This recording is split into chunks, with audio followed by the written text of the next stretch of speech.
People like you spoke out and stopped a very bad bill in Colorado. It's a good news story of what can happen when we take action.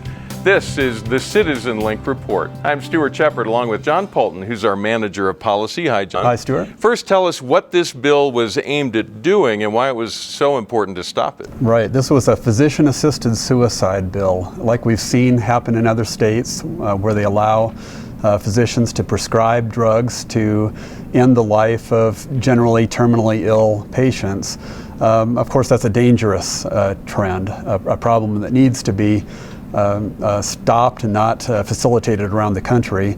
A bill like that came up in Colorado, as it has in a number of states, and we got engaged. And this is something, if you're pro-life, we often think about the abortion issue, but pro-life also deals with end-of-life issues, and this smacks squarely right in the middle of that. Well, that's right. Life is precious. Life has dignity from the moment of conception to the moment of death, and this is a dangerous trend, not only because of that, because there is a better way. The care that we see for people who are in end-of-life situations is so much better now. I have a friend right now who's in hospice care. The care she's getting is tremendous, adjusting to each situation as she goes through this process, and it's allowing her to, even as hard as it is, to enjoy, to treasure these last moments with her family. But what this would do is not only advance death, it would actually incentivize death. It would encourage death in two ways. One, by putting pressure on patients from family members who may be looking at the estate down the road or whatever. Yeah. It can also incentivize death from insurance companies. We see that in Oregon, where in a number of cases, people have not gotten coverage for medical treatment, but they do get coverage for the assisted suicide pills. That's just a wrong incentive in our society. Now, part of our work here at CitizenLink is to support good bills, but also to oppose bad bills and to help rally people to oppose them. Share the work that we did on this particular effort. That's right. Every legislative battle is really two-pronged effort. One, we need to be present at the Capitol, working with legislators, sharing with them, answering their questions, making sure they have the facts, organizing committee hearings so that our side has good testimony. We did that by providing resources to put good people on the ground at the Capitol in Denver.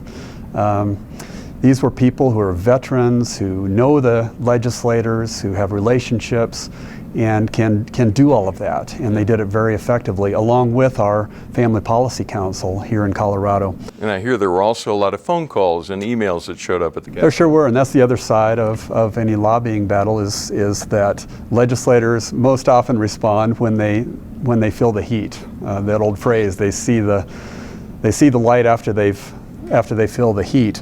And we were able to do that very effectively. CitizenLink was able to motivate people, activate people because of the resources that our supporters provide. We were able to actually document hundreds of phone calls into 3 target legislators who were key on the first committee hearing, and the result was a victory. Now I mentioned a few hundred calls. That may not seem like a lot. If you think of it in the federal sense, but at the state level? That's right. You think of a legislator representing maybe tens of thousands of people, and yet on most bills they would be surprised to get 5 or 10 phone calls from constituents. Yeah. So when they get those kinds of numbers, it really makes them take notice. It really does make a difference. So this thing was stopped in committee before it ever got to the floor for a vote? That's right. We saw the opportunity that Colorado was a key bill. Of course, anywhere this comes up, it's important and needs to be stopped.